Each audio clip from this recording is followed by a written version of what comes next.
그러므로 하나님의 모든 자비하심으로 너희를 권하노니 너희 몸을 하나님이 기뻐하시는 거룩한 산 제사로 드리라. 이는 너희의 드릴 영적 예배니라. 사실 삶이 곧 예배입니다. 우리가 영생을 얻었다는 것을 이렇게 말할 수 있습니다. 우리는 이제 누구를 예배하는 자가 되었다. 하나님을 예배하는 자가 되었다. 예배한다는 것은 생명을 그에게서 찾는다는 것입니다. 간단하게 말하면 내 생명을 찾는, 내가 진실하게 나의 생명이 정말 당신에게로부터 임합니다. 나의 생명은 당신에게로부터 임합니다. 라는 것을 내 삶으로 시인하고 삶으로 드리는 그 대상이 바로 나의 진정한 예배의 대상이죠. 그래서 여러분, 현대인에게는 뭐가 가장 큰, 신도수로 따지면은 가장 많은 신도수를 가진 우상 신이 하나 있습니다. 우리가 잘 아는 신입니다. 돈입니다. 모든 사람들이 나의 생명은 어디에 있습니다. 확 와닿죠. 나의 생명은 어디에 있습니다. 돈에 있습니다. 그래서 나는 내 생명을 누구에게 구합니다. 돈에게 구합니다. 그러므로 하나님의 모든 자비하심으로 너희를 권하노니 너희 몸을 하나님이 기뻐하시는 거룩한 산 제사로 드리라. 다른 얘기가 아니죠. 나의 생명은 누구에게 있습니다. 하나님께 있습니다. 라는 것을 우리의 삶 가운데서 시인하며 드리는 것이 바로 진정한 예배죠. 여러분, 우리가 이러한 삶을 살 수가 없었습니다. 우리는 사실 하나님을 그저 예배하고 싶은데 예배 안 하는 정도가 아니라 우리는 우리 스스로에게 굉장히 잘 속고 있습니다. 엄청나게 심하게 속고 있는데요. 우리 중심 깊은 곳에 들어가 보면 우리의 진짜 실체 모습은 우리는 하나님을 예배하는 자가 아니라 진정한 하나님이 우리 앞에 오시면 우리는 하나님을 죽이려는 자입니다.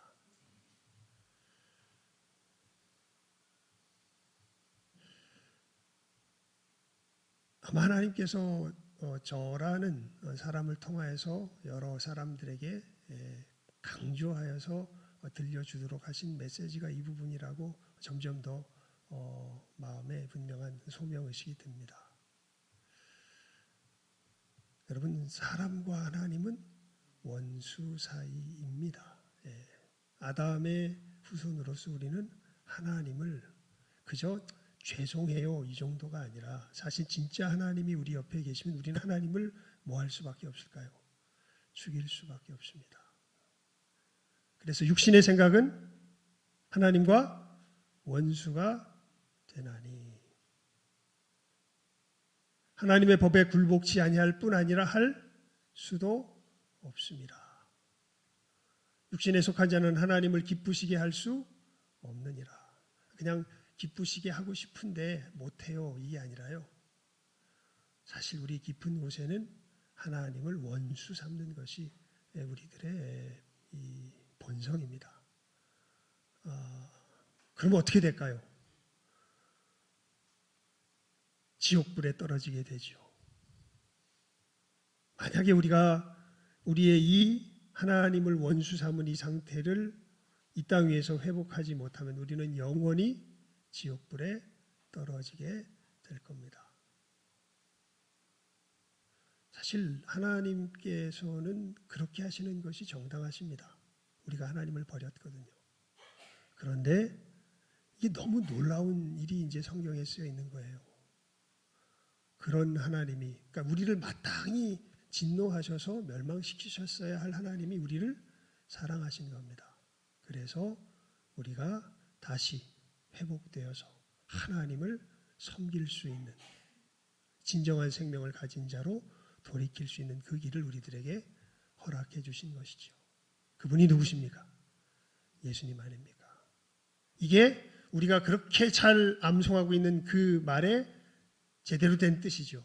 하나님이 세상을 이처럼 사랑하사 독생자를 주셨으니 이는 저를 믿는 자마다 멸망치 않고 영생을 얻게 하려 하심이라. 뭐 하지 않고? 멸망치 않고. 분명하게 이야기합니다. 성경은. 하나님께서 알려주십니다. 만약에 우리가 하나님께로 돌이키지 못하면 우리에게 닥쳐진 운명은 무엇이에요? 멸망입니다. 영원한 멸망입니다. 그리고 하나님께는 그것이, 여러분 정말 악한들 보면 저런 건 어떻게 해야 돼요? 진짜 나쁜 놈들 보면 저런 건 어떻게 해야 돼요? 그 신문에 보니까 어저께인가요? 그저께인가? 요즘 그 유행하는 소설 이 주제 중에 하나가 뭐냐면 국가에서 처벌 못하는 이 악인들을 사사로이 처벌하는 이러한 주제의 소설들이 그렇게 많다 그래요. 참 그렇죠. 예. 우리 속에 어떻게 보면 아주 자연스럽게 일어나는 생각입니다. 성정입니다. 저런 나쁜 놈은 어떻게 해야 돼요? 죽여야 돼요. 예.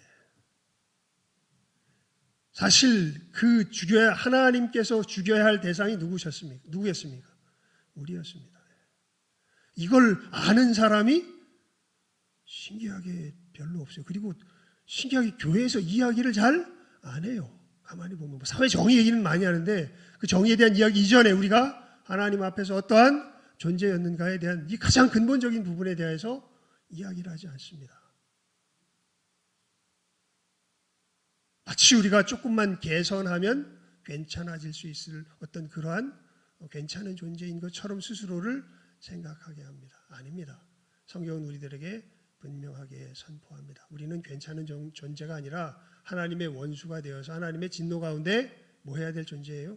멸망해야 할 존재입니다. 진짜 은혜를 받은 사람들은 이 사실을 깨달아 안 사람들이죠. 와, 정말 내가 죽어야 할 사람입니다. 하나님. 누구 앞에서요? 사람 앞에서가 아니라 누구 앞에서? 하나님 앞에서 죽어야 할 사람입니다. 존재입니다.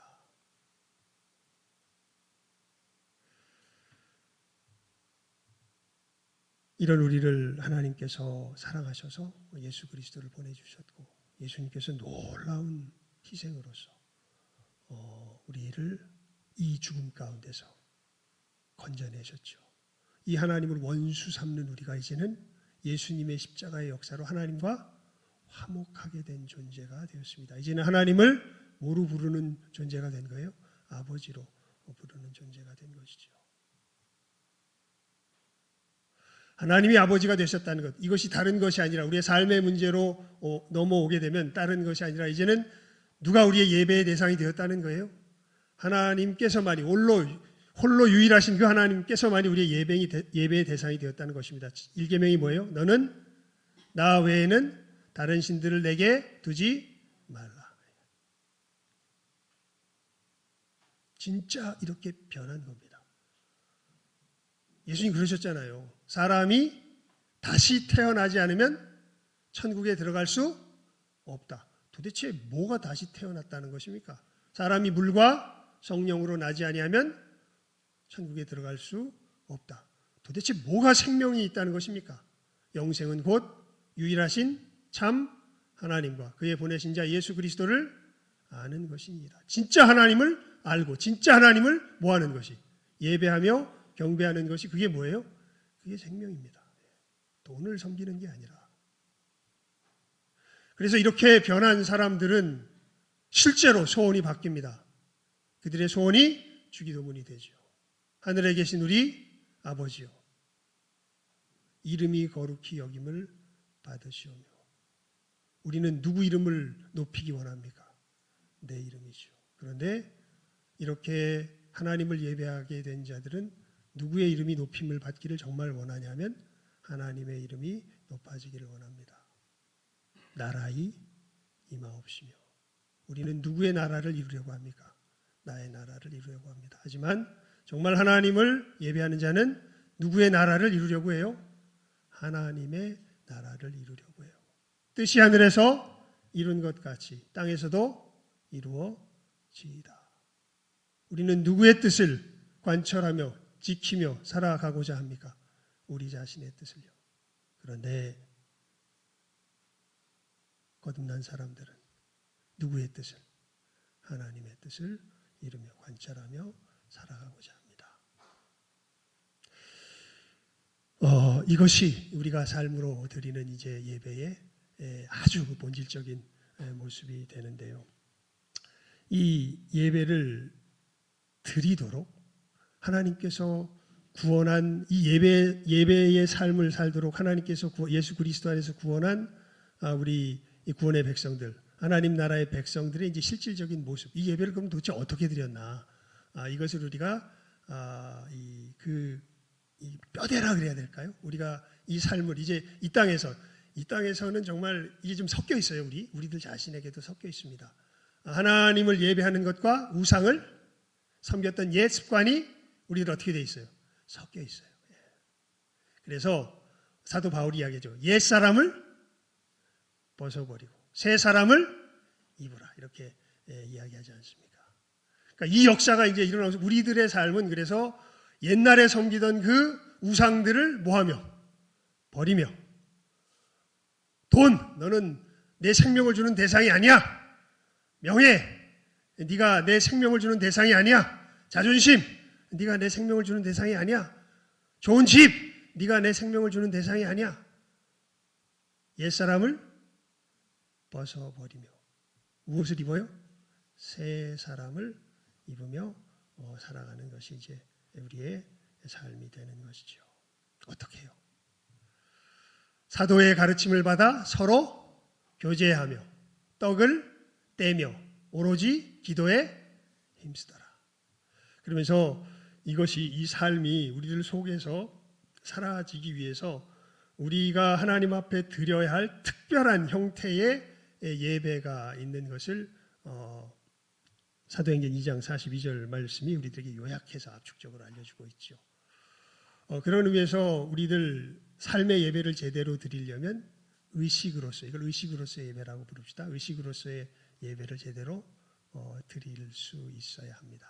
그리고 이 의식으로서의 예배에는 세 가지 본질적인 형태가 있는 것을 이제 그 말씀 속에서 또 성경의 전체 가르침을 우리가 볼 때 알 수 있는 것이고요. 그것이 그저 회중 예배, 또 교제로서의 예배, 또 개인의 경건의 시간으로서의 예배, 이 세 가지로서 이제 회중 예배를 뜻하는 떡을 떼며 교제로서의 예배를 또 주되게 의미하는 서로 교제하며 그 다음에 우리 개인의 경건을 또 이 의미하는 오로지 기도에 힘쓰더라라는 이제 그 이야기를 사실 지난 시간에 그냥 뭉뚱그려서 다 하려고 그랬는데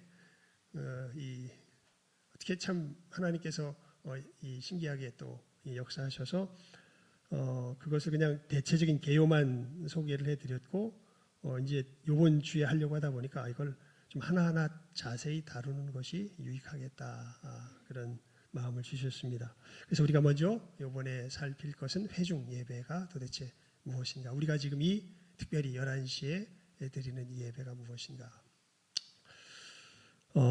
여러분 이제 좀 우리가 뭔가 전체적인 모양을 이렇게 이해하기 위해서 이렇게 이해하시면 좋아요. 의식으로서 예배는 우리 모든 성도들이 함께 하나님 앞에 나와서 드리는 이 11시 예배를 중심으로 한 수요 예배나 금요 기도회 이런 시간들이 있죠. 그리고 여러분 교제로서의 예배는 우리의 구역 모임을 생각하면 쉽습니다. 물론 구역 모임 자체가 그냥 이것만 교제로서의 예배는 아니지만 대표적인 모습이 그것입니다. 그리고 개인의 경건의 시간으로는 이게 이제 우리나라에서는 새벽 기도로 마치 공적인 모임처럼 이렇게 되어 있지만 의미 자체는 사실은 각자 개인들이 하나님 앞에 경건의 시간을 갖는 것으로서 이해하는 것이 바르겠습니다. 그래서 이 세 가지가 우리들 삶 속에서 의식으로서 하나님 앞에 제대로 드려지기 시작할 때 우리가 하나님 앞에 이 삶으로서의 예배를 바르게 드릴 수 있는 힘이 사실은 이 가운데서 나오게 되죠. 그래서 이렇게 비유하면 적당할 것 같습니다. 스포츠 경기에 비유하면 여러분 우리가 삶으로서의 예배를 드린다는 것은 뭐 농구를 예를 들면 열심히 농구를 하는 것과 같습니다. 근데 농구하다가 뭐가 엉키면 뭘 불러요 감독이?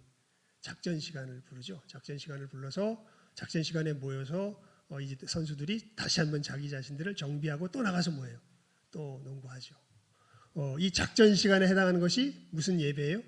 의식으로서의 예배라 이렇게 전체적으로 이해하시면 맞습니다. 그러면서 우리 이 회중 예배, 우리가 전체적으로 모이는 이 예배가 무엇인가 좀 제대로 이해할 필요가 있습니다. 왜냐하면 여기서 무슨 일이 진행되는지 모르고 예배 드리는 사람이 굉장히 많습니다. 여러분, 이 시간은요, 아주 특별한 시간입니다. 어떤 시간이냐면요, 하나님 나라의 백성으로서 언약을 맺는 언약식이에요. 어떤 예식이라고요? 하나님 나라 백성으로서 뭘 맺는? 약속, 언약을 맺는, 언약이 뭐 약속을 맺는 언약식이 바로 이 예배의 의미입니다. 여러분 오늘 우리 본문으로 읽었죠. 여기가 딱 그 장면이거든요. 지금 하나님께서 이 19장에 보면 출애굽기 19장에 보면 이스라엘 백성들을 이제 시내산까지 인도하신 다음에 거기서 모세를 통하여서 이렇게 말씀하세요. 내가 애굽 사람에게 어떻게 행하였음과 내가 어떻게 독수리 날개로 너희를 업어 내게로 인도하였음을 너희가 보았느니라. 세계가 다 내게 속하였나니 너희가 내 말을 잘 듣고 내 언약을 지키면 너희는 모든 민족 중에서 내 소유가 되겠고 너희가 내게 대하여 제사장 나라가 되며 거룩한 백성이 되리라. 너는 이 말을 이스라엘 자손에게 전할지니라. 모세가 내려와서 백성의 장로들을 불러 여호와께서 자기에게 명령하신 그 모든 말씀을 그들 앞에 진술하니 백성이 일제히 응답하여 이르되 여호와께서 명령하신 대로 우리가 다 행하리이다. 모세가 백성의 말을 여호와께 전하매. 그러니까 이 보면 시내산까지 인도하신 다음에 하나님께서 모세에게 이스라엘 백성들에게 이것을 알려라. 너희가 만약 내 말을 듣고 내 언약을 지키면 내 뭐가 될 거다. 나의 백성이 될 거다. 뭐 간단하게 말하면. 그렇게 할래? 이제 하나님께서 모세를 통하여서 누구에게 그 의중을 물으시는 거예요. 이스라엘 백성에게 그 의중을 물으시는 거죠. 그랬더니 모세가 와서 이스라엘 백성에게 그렇게 너희들 하겠느냐? 하나님께서 말씀하시는데 그러니까 19장 8절에 보면 백성이 일제히 응답하여 이르되 우리가 명령하신 대로 우리가 다 행하리이다. 그렇게 하여 무엇이 되겠습니다. 하나님의 백성이 되겠습니다. 그러면 너희들 준비해라. 3일 동안 너희들의 몸을 정결하게 하고 해서 내가 부를 때에 너희들 올라와서 너희들이 나의 백성이 되는 무엇을 갖자? 언약식을 갖자. 그러면서 하나님께서 지켜야 할 그 법에 대해서 쭉 이야기하는 것이 이제 20장부터 시작해서 23장까지 쭉 나옵니다. 나오고 나서 이제 이 말씀을 다시 한번 새기면서 조금 상황은 좀 바뀌어져요. 다 올라오라 그랬는데 올라왔다간 어떻게 될 거니까 다 죽게 생겼으니까 일단 너만 올라와라 이렇게 말씀을 하셔서 이제 이 모세만 올라가게 됩니다. 그러면서 모세가 와서 다시 이제 갔다가 와서 이 하나님과 언약식을 맺는 그 이 시간에 여호와의 모든 말씀과 이제 3절이죠. 그의 모든 율례를 백성에게 전하매 그들이 한 소리로 응답하여 우리가 말씀하신 모든 것을 우리가 준행하겠습니다. 이는 우리가 누구의 백성이 되겠습니다. 하나님의 백성이 되겠습니다. 그렇게 이스라엘 백성들이 하나님 앞에 응답하니까 그러면 하나님께서 모세를 통하여서 12지파대로 12기둥을 세우고 그리고 이스라엘 자손의 청년들은 보내서 여호와께 소로 번제와 화목제를 드리게 하고 그 다음에 그 드린 피를 가져다가 반은 여러 양푼에 담아서 어디에 뿌려요? 제단에 뿌려요. 그리고 다시 언약서를 가져다가 백성에게 낭독하여 듣게 하면서 그들에게 이릅니다. 너희들 나의 백성이 되겠느냐? 이 말을 듣고 지켜 나의 백성이 되겠느냐? 그러니까 7절에 나오죠. 여호와의 모든 말씀을 우리가 준행하리이다. 그러니까 모세가 그 피, 이 제물로 드려진 그 피를 가지고 반은 어디에 뿌렸는데? 제단에 뿌렸는데 반은 어디에 뿌립니까? 백성에게 뿌립니다. 백성에게 뿌리며 이르되 이는 여호와의 이 모든 말씀에 대하여 너희와 세우신 언약의 피니라. 이렇게 이 언약식이 체결되는 것을 볼 수가 있습니다. 여러분, 그래서 이게 이 피를 이렇게 쏟는다는 것은요, 이 언약이 무엇을 걸고 맺은 언약이냐 하면 피는 곧 뭐예요? 생명입니다. 생명을 걸고 맺는 언약입니다. 그러니까 만약에 이 언약에서 어긋나게 되면 무엇이 이루어질 것이다? 생명이 이루어질 것이다 라는 것을 피로써 맺은 언약이 바로 하나님과 이스라엘 백성의 언약이 되죠. 만약 우리가 여호와의 언약대로 살아가지 못하면 이스라엘의 생명은 어떻게 돼요? 끝나는 거죠. 그렇게 약속을 맺는 것이 지금 하나님 나라의 백성의 약속입니다. 만약 하나님이 이스라엘을 제대로 지켜 보호하여 주시지 못하면 누구의 생명이 끝나는 거예요? 하나님의 생명이 끝나는 거죠. 여러분, 이 비슷한 장면을 우리가 창세기에 보면 어디서 볼 수 있냐면 하나님께서 창세기 15장에 보면 아브라함에게 언약을 주실 때 보면 알 수 있습니다. 네 그 자손이 하늘의 별과 같이 많게 하겠다.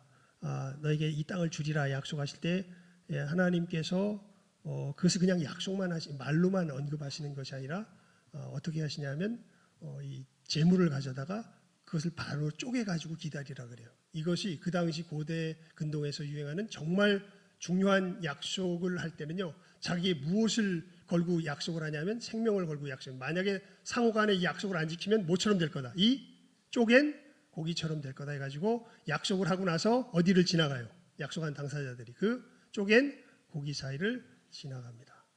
근데 그 15장을 보게 되면 하나님께서 아브라함으로 이 새들이 자꾸 날아와서 이 재물에 막 달라붙게 해가지고 아브라함이 막 이걸 쫓아내다가 피곤해가지고 그만 어떻게 돼버려요? 자요. 그리고 그 이상 중에 누가 나타나셔가지고 하나님이 나타나셔가지고 누구만 거길로 지나가세요? 하나님만 지나가세요. 누구는 지나가게 안 해. 아브라함 지나가게 안 해요. 그냥 자기만 지나가세요. 그러면서 내가 이렇게 나의 생명을 걸고 너에게 뭐 한다? 약속한다. 이렇게 하나님이 보여주시지요. 지금 그 약속을 지금 하나님과 누가? 이스라엘이. 하나님은 이스라엘의 무엇이 되고 하나님이 되고 이스라엘은 하나님이 무엇이 되는? 백성이 되는 이 약속으로서 이 약속을 체결하는 것입니다.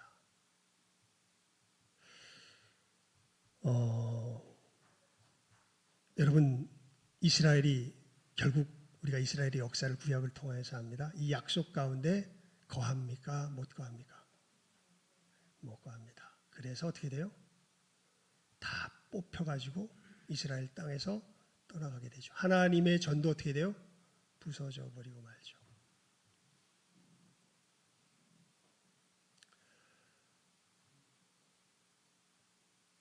우리가 준행하리이다. 준행 못합니다. 그래서 하나님께서 주신 참 우리의 이 절만적인 상태 속에서 주신 소망의 길이 레위기에 나타나죠. 그래서 여러분, 그 이스라엘 백성들은 늘 하나님 앞에 나아갈 때 뭘 드리면서 나아가요? 제사를 드리면서 나아가요. 그래서 구약 예배의 핵심은요, 하나님 말씀 듣는 게 라기보다 뭘 드리는 걸까요? 제사를 드리는 겁니다. 제사. 그러니까 나가려면 반드시 뭐가 있어야 돼요? 제물이 있어야 돼요. 그러니까 이 언약식에서 반드시 필요한 건 이 제물로 드리는 제사입니다. 이렇게 돼서 하나님 앞에서 우리의 죄를 씻으면서 다시 이 하나님과의 백성으로서의 이 온전한 관계로 다시 들어가는 거죠.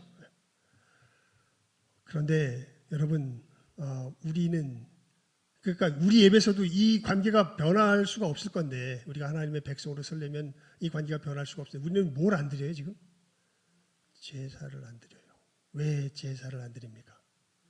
예수 그리스도께서 영원히 단번에 이 제사를 성취하셨습니다. 그러니까 제사를 안 드린다기보다는 제사가 이미 다 드려진 거예요. 그래서 오히려 이런 약속을 하나님께서 주세요. 이게 이제 제가 여러분에게 자주 들려드렸던 히브리서 9장 14절 말씀 아닙니까?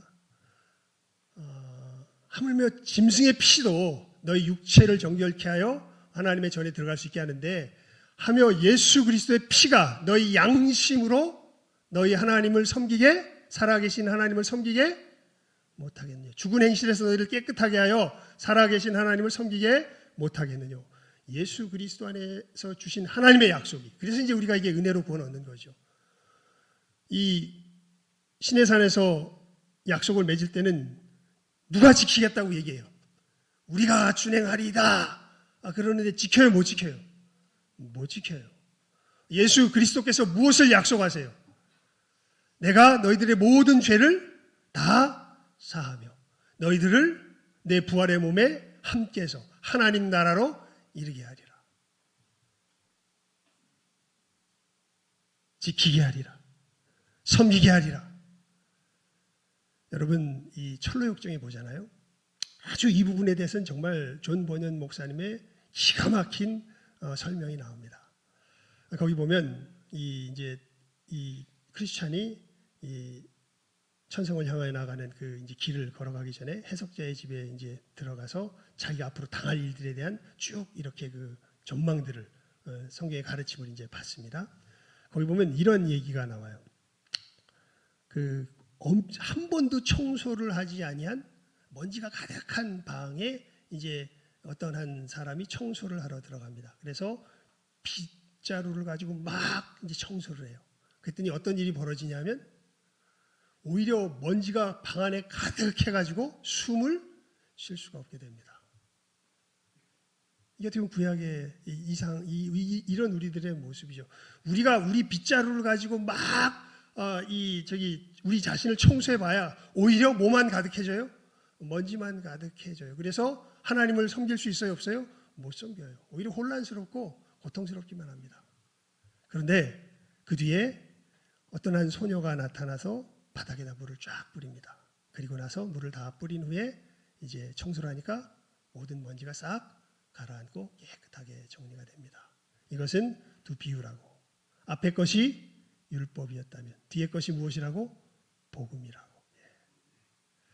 여러분, 우리가 그래서 이 자리에 누구의 이름으로 나와요? 예수의 이름으로 나와요. 예수의 이름으로 나와서 그러면서 우리가 이 시간 하는 것은, 근데 그 의식 자체의 의미는 변하지 않아요. 이 시간에 나와서 하는 것은 우리가 누구의 백성됨을, 하나님의 백성됨을 다시 한번 확인하며 확립하는 시간이 바로 우리가 대표적으로 11시 예배 드리는 이 예배의 시간입니다. 그러니까 여러분, 이 시간에 누가 이 자리에 계신 거예요? 우리 오늘 말씀해 보면 누구 앞에서 이 언약식을 맺습니까? 하나님 앞에서 이 언약식을 맺습니다.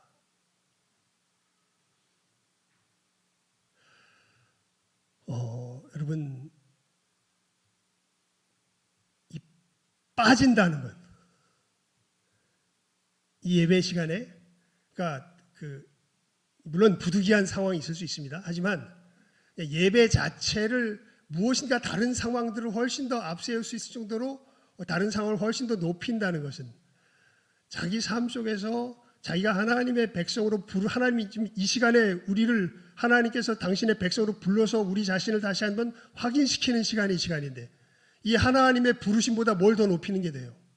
그것을 더 높이는 게 됩니다.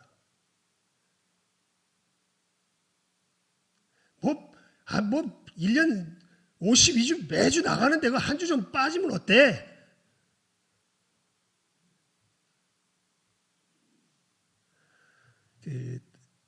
우리 노회 어저께 이제 우리 임직식을 하면서, 예전에 우리 노회에서 큰 문제가 생기면서 이제 법정 소송이 걸려서 목사님들이 여러 번 법정에 갔던 일이 있었거든요. 그중에 이제 한 목사님이 갑자기 그런 얘기를 하시는데 거기에 이제 뭐랄까 이제 그 법정의 서기회에서 목사님이 가셨는데 그 목사님이 아마 그때 겨울철이라 이렇게 두꺼운 파카를 입었는지 뭐 이렇게 입으셨나 봐요. 그래가지고 약간 의자에 이렇게 기대고 앉았답니다. 법정에서. 그랬더니요. 그때 마침 여자 판사였는데 그 목사님한테 감히 법정에서 기대고 앉냐고 똑바로 앉으라고. 그럼 법정에 가면요. 어떻게 앉을 수 없는 줄 아세요? 다리 꼬고 못 앉습니다. 예. 그럼 막 뭐라 그래요. 예. 사람의 법을 집행하는 그 자리에서도 이렇게 자기의 몸가짐을 뭐 하는데요? 조심하는데. 여러분 이 시간 어떠한 태도로 하나님 앞에 나와 예배드리십니까? 그렇게 보면 그러니까 예배를 드리는 사람이 있고 예배를 구경하는 사람들이 있습니다. 구경하는 사람들은 일단 자기 자신이 뭐라는 인식은 없는 거예요. 하나님의 백성이라는 인식은 없는 거예요. 왜냐하면 이 시간은 누구 앞에? 이 정말 거룩하신 하나님 앞에 나와서 다시 한번 나와 하나님의 백성됨을 확인하며 어떻게 보면 다시 세우는 시간. 그래서 갱신이라고. 우리가 하나님의 백성이 아닌 건 아니에요. 예수 그리스도 안에서. 하지만 이 시간은 하나님의 백성으로서의 나의 정체성을 다시 뭐하는 시간이에요? 확인하는 시간이죠. 세우는 시간이죠. 그래서 여러분 이스라엘 역사 우리 이 구약 성경을 보면요. 이스라엘 백성들이 뭔가 하나님 앞에서 흐트러지고 무너졌을 때마다 왕들이나 새로운 사람들이 나와서 다시 한번 하나님 앞에 뭘 맺어요? 언약을 맺어요. 그런 모습을 우리가 성경을 읽어보면 종종 알 수 있습니다. 이 언약식으로서의 하나님 앞에 서는 시간이 어떤 시간이다? 이 11시 예배의 시간이다라는 것이죠. 예배 보러 오는 것이 아닙니다. 이 언약식에 참여하기 위해서 오는 거, 구경하러 오는 거 아닙니다. 그래서 예배 시간은요, 교육 시간도 아니에요. 그러니까 이 의식을 우리가 분명히 가지고 있어야 돼요. 물론 하나님의 말씀을 배웁니다. 배우지만 듣지만 뭐 하기 위해서 하는 게 아니에요? 이 교육하기 위해서 하는 게 아니에요. 교육 시간은 따로 있습니다. 이 시간은 이 약속의 말씀을 듣고 내가 이 말씀대로 누구의 백성이 되겠습니다. 하나님의 백성이 되겠습니다 하고 뭘 맺는 시간이에요? 언약을 맺는 시간이 바로 이 시간입니다. 우리 7절, 8절 다시 한번 읽어볼까요? 시작. 언약서를 가져다가 백성에게 낭독하여 듣게 하니 그들이 이르되 여호와의 모든 말씀을 우리가 준행하리이다. 모세가 그 피를 가지고 백성에게 뿌리며 이르되 이는 여호와께서 이 모든 말씀에 대하여 너희와 세우신 언약의 피니라. 이렇게 하면서 이스라엘 백성이 뭐가 돼요? 하나님의 백성이 되죠. 그리고 나서 바로 모세가 십계명을 받으러 산에 올라가니까 바로 뭐예요? 이 언약을 깨버리죠. 송아지 우상을 만들어서 섬기면서 이 언약을 뭐예요? 깨버리죠. 그러니까 하나님이 어떻게 하시려고 그래요? 다 멸하시려고 그러죠. 왜요? 뭐가 깨졌으니까. 그래서 모세가 그 모습을 보고 계명을 받아가지고 오다가 그것을 어떻게 버려요? 던져서 깨버립니다. 모세가 성질 부리는 게 아닙니다. 모세는 온유함이 지면에서 가장 승한 사람입니다. 뭐가 깨졌다는 거예요? 언약이 깨졌다는 거예요. 이제는 이들이 뭐가 아니에요? 하나님의 백성이 아니에요. 왜냐하면 이들이 뭘 깼기 때문에? 언약을 깼기 때문에.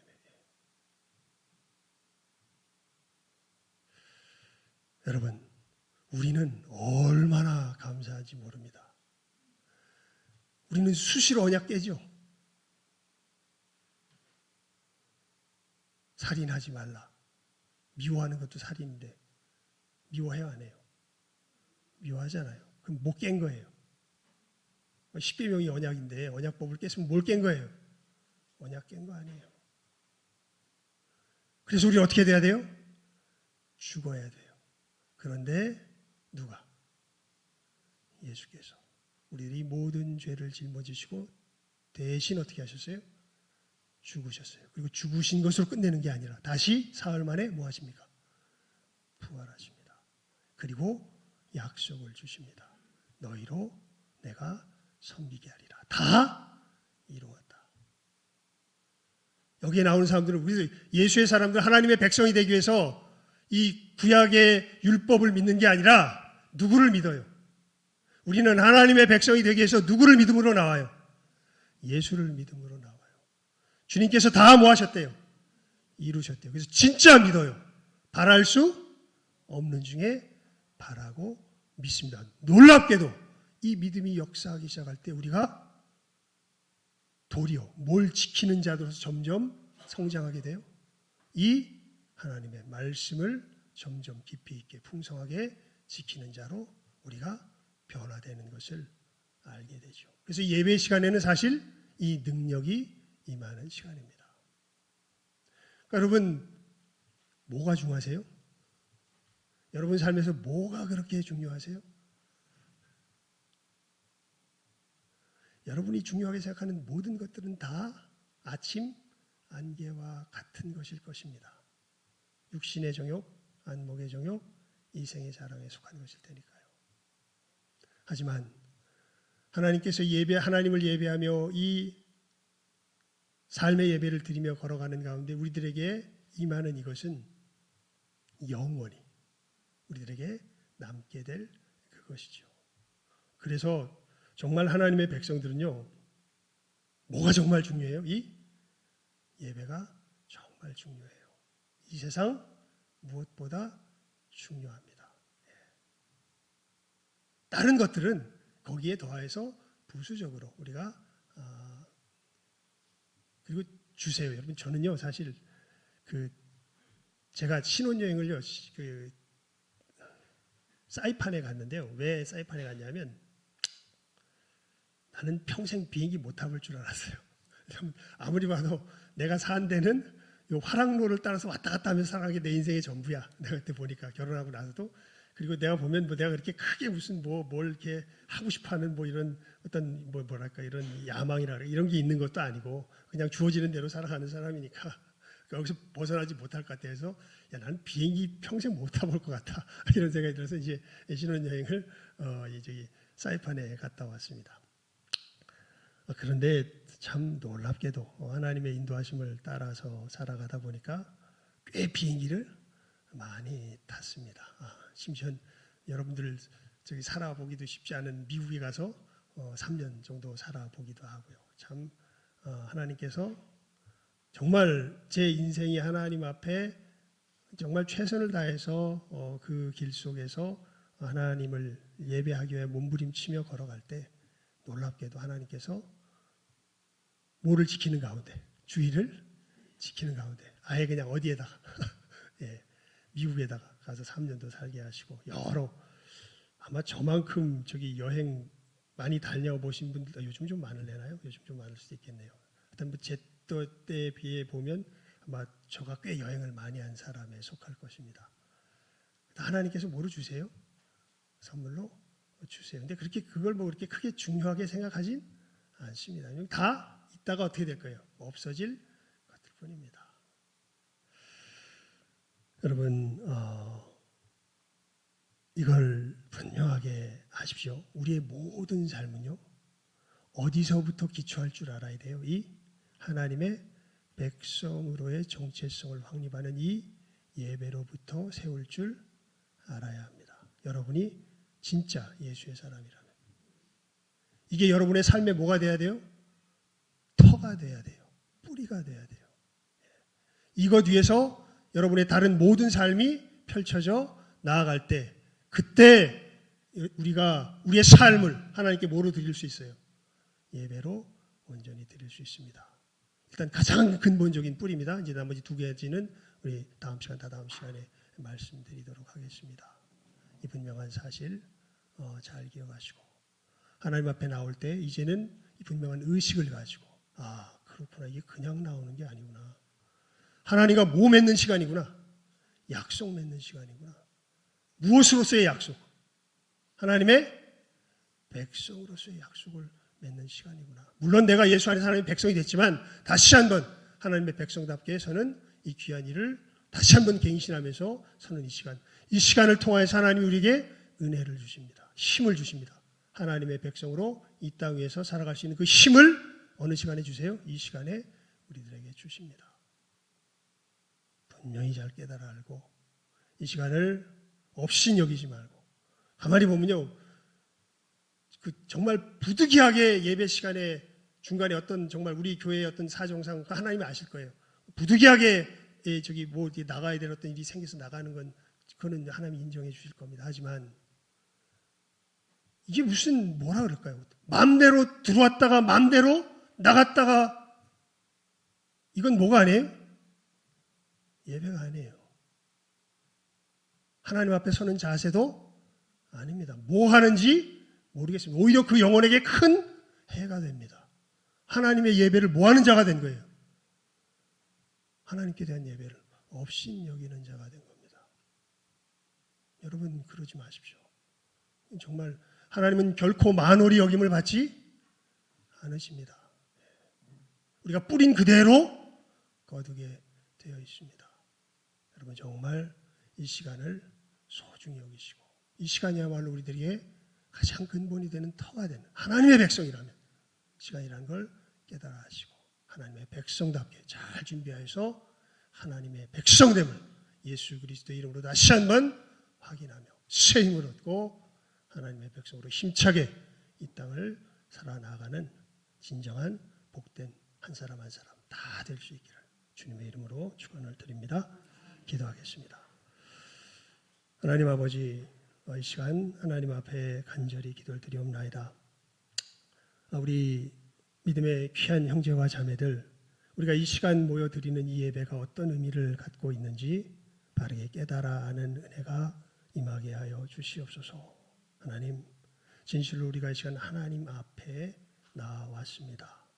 그저 나온 것이 아니라, 그저 하나님 앞에 하소연하기 위해서 나온 것이 아니라 정말 우리가 하나님의 백성됨을 다시 한번 확립하며 다시 한번 세우기 위해서 이 시간 나온 것임을 우리 귀한 영혼들 잘 깨달아 알게 하여 주시고 이 귀한 예배를 정말 귀히 여기며 바르게 준비하며 예배 드릴 줄 아는 우리 모든 한 사람 한 사람 다 되게 하여 주시옵시고 아버지 하나님, 이 예배의 터 위에 우리의 삶이 서게 됩니다. 이 예배를 온전히 준비하며 드릴 때에 하나님께서 우리에게 힘을 주시며 정말 우리의 삶을 복되게 하심을 압니다. 아버지 하나님, 참으로 이 진정한 복을 받아 누리는 이 시간 함께하는 모든 귀한 영혼들 다 되게 하여 주시기를 간절히 바라옵고 구하오며 예수님의 이름으로 기도드리옵나이다. 아멘.